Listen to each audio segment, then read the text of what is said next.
Dear viewers, আজকে আমরা দেখব স্লাইড থেকে আপনার চ্যাটগুলো কিভাবে ডিলিট করবেন সেটা। প্রথমে আমাদের লগ ইন করবেন।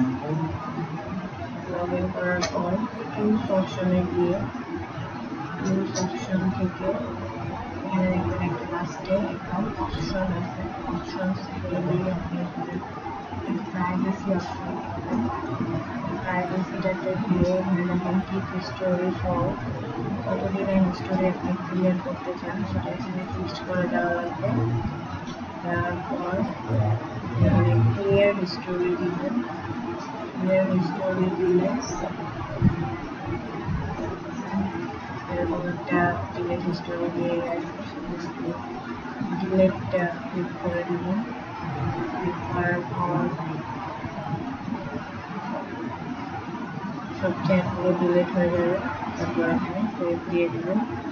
সেভ দিলে দেখবেন যে আপনার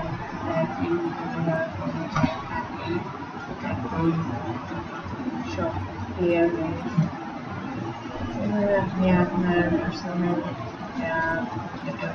ক্লিয়ার করে দিতে পারেন।